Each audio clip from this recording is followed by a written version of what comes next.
Prosecution ಕೂಡ ಅನುಮತಿ ಕೊಡ್ತೀರಿ 2-3 ಸಲ ಅಂತೀರಾ ಸರ್? ಸರ್ಕಾರನೇ ಈಗ ಡಿಸಾಲ್ವ್ ಆಗುತ್ತೆ ಅನ್ನೋ ಕೂಡ ಚರ್ಚೆ ಏನು ಸರ್? ಸರ್ಕಾರ ಯಾಕೆ ಡಿಸಾಲ್ವ್ ಆಗುತ್ತೆ? ಮುಖ್ಯಮಂತ್ರಿಯವರು ಏನು ತಪ್ಪು ಮಾಡಿದ್ದಾರೆ? ಅವರು ಪ್ರಾಸಿಕ್ಯೂಷನ್ ಕೊಟ್ಟರೆ ನ್ಯಾಯಾಲಯ ಇದೆಯಲ್ಲ, ಸೊ ಕಾನೂನುಬದ್ಧವಾಗಿ ಅವ್ರಿಗೆ ಕೊಡಲಿಕ್ಕೆ ಅವಶ್ಯಕತೆ ಇಲ್ಲ.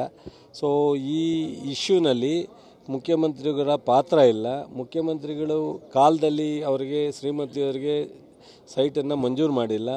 ಅವರ ಅಣ್ಣ ಅವರು ಕೊಟ್ಟಿರ್ತಕ್ಕಂಥ ಗಿಫ್ಟನ್ನು ಸೊ ಅದು ನೋಟಿಫಿಕೇಷನ್ ಆಗಿರೋದು ಹಿಂದೆ ದೇವರಾಜ್ ಯಾರು ಓನರ್ ಇದ್ದ ಅವನಿಗೆ ಡಿನೋಟಿಫಿಕೇಷನ್ ಆಗಿದೆ. ಅದಾದಮೇಲೆ ಕನ್ವರ್ಷನ್ ಮಾಡಿಸ್ಕೊಂಡಿದ್ದಾರೆ. ಅದಾದಮೇಲೆ ಅವರ ಅಣ್ಣನಿಗೆ ಮಲ್ಲಿಕಾರ್ಜುನಿಗೆ ಖರೀದಿ ಮಾಡ್ಕೊಂಡಿದ್ದಾರೆ.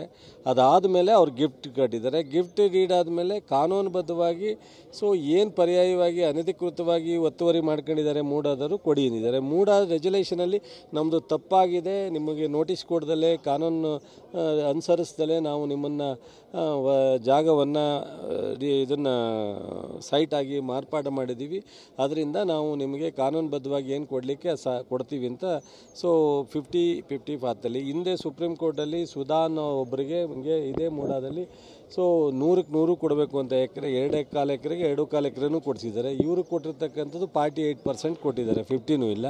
ಆಮೇಲೆ 50 ಬೇರೆ ನಾರ್ಮಲ್ ಇರೋರಿಗೆ ಒಂದು 150 ಜನಕ್ಕೆ ಕೊಟ್ಟಿದ್ದಾರೆ. ಇದೆಲ್ಲ ಕೊಟ್ಟಿರೋದು BJP ಸರ್ಕಾರದಲ್ಲಿ.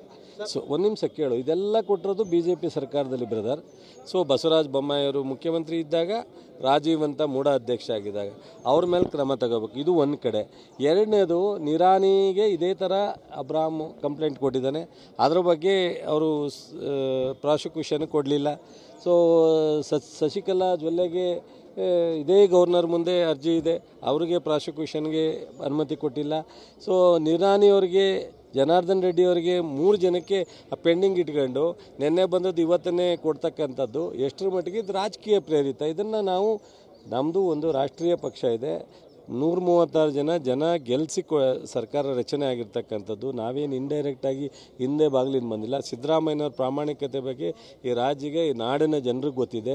ಸಿದ್ದರಾಮಯ್ಯನವರು ಎಷ್ಟರ ಮಟ್ಟಿಗೆ ಪ್ರಾಮಾಣಿಕವಾದಂಥ ಅಭಿವೃದ್ಧಿ ಮತ್ತು ಜನಪರ ಕೆಲಸ ಮತ್ತು ಈ ಥರದ ವಿಚಾರಗಳಲ್ಲಿ ಅವ್ರಿಗೆ ಯಾವುದೇ ಸಂಬಂಧ ಯಾವುದರಲ್ಲೂ ಈ ರಾಷ್ಟ್ರದಲ್ಲಿ ಮೋದಿ ವಿರುದ್ಧ BJP ವಿರುದ್ಧ ಮಾತನಾಡ್ತಕ್ಕಂಥದ್ದು ಇವರೊಬ್ಬರಿಗೇನೆ ಅನ್ನೋ ಒಂದು ಚರ್ಚೆ ಆದಾಗ ಯಾವುದಾದ್ರು ರೀತಿಯಲ್ಲಿ ಸಿಕ್ಕಿಸ್ಬೇಕು ಅಂತ ಪ್ರಯತ್ನ ಮಾಡ್ತಾಯಿದ್ದಾರೆ.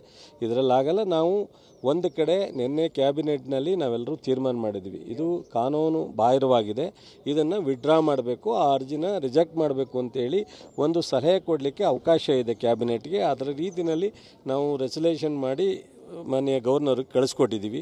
ಅದನ್ನು ಅವರು ಕಾನೂನುಬದ್ಧವಾಗಿ ಪರಿಶೀಲನೆ ಮಾಡಿ ಅವಕಾಶ ಇರೋದನ್ನು ಒಂದು ಕಾನ್ಸ್ಟಿಟ್ಯೂಷನ್ ಅಡಿನಲ್ಲಿ ಮಾಡ್ತಕ್ಕಂಥ ಸೂಕ್ತ. ಅದನ್ನು ಮಾಡ್ದಲೇ ಹೋದರೆ ಕಾನೂನಿನ ಹೋರಾಟ ಇದೆ, ಜುಡಿಷಿಯಲ್ ಇದೆ, ಹೋಗ್ತೀವಿ.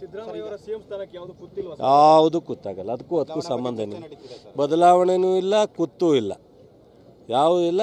ಸಿದ್ದರಾಮಯ್ಯನ ಪರ ಈ ರಾಜ್ಯದ ಜನ ಇದ್ದಾರೆ, ಪಕ್ಷ ಇದೆ, 136 ಜನ ಶಾಸಕರು ಇದ್ದಾರೆ, 34 ಜನ ಮಂತ್ರಿಗಳು ಇದ್ದೀವಿ.